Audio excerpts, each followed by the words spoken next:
it's Carrie from Lovely Etc. and today I'm going to show you how to make a super cheap and beautiful herringbone wood wall in any room in your house. I made my wood wall in my master bathroom as part of a $100 bathroom makeover and it turned out amazing. So one of the biggest tricks to making this wall super cheap is we're not using expensive tongue and groove shiplap boards. We are using super inexpensive Underlayment, which is a really thin wood that usually goes under flooring. This is going to save you tons of money, and it's also a lot easier than you might think. So let's get started. As long as you get your first piece of wood correctly placed, the rest of the herringbone pattern is extremely easy to fill in. The first thing you need to do is draw a line down the center of your wall. This is going to help you line up your first piece. You want to put your first piece of wood at a 45-degree angle to your ceiling with the center of the board lined up with that line you just drew down the center of the wall. Then just use a nail gun to attach each piece to the wall. You don't have to worry about nailing into studs. I used dimes in between each piece of wood to create a little bit of space between each board. This just makes the herringbone pattern really pop. From there, just keep adding pieces of wood using your dimes to space each piece of wood evenly, and you can use your carpenter square every now and then just to make sure that you are still on an even track. When you get to the edges of your wall, there's a good chance that you're going to have to cut a lot of small pieces to go all the way down the wall along the edge. So the quickest, easiest way that I found to do it, because of course they're not all going to be exactly the same size. Wouldn't that be wonderful if they were? But they're not.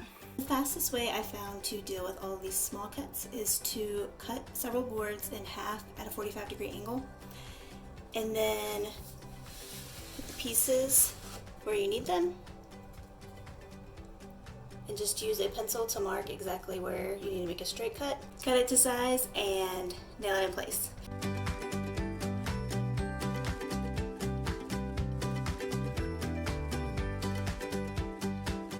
There were a few areas that needed really strange cuts that were hard to measure.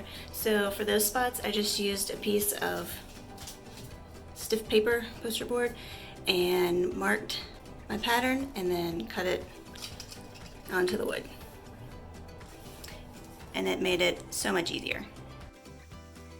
The wall is in place. As you can see, I decided to put up all of the pieces unpainted, except for these pieces right behind the toilet, because there's nothing worse than trying to paint behind a toilet. I used a little bit of spackling in all of the nail holes to give a nice smooth surface for painting. When the spackling's dry, just sand it down with 220 grit sandpaper and you're ready to paint.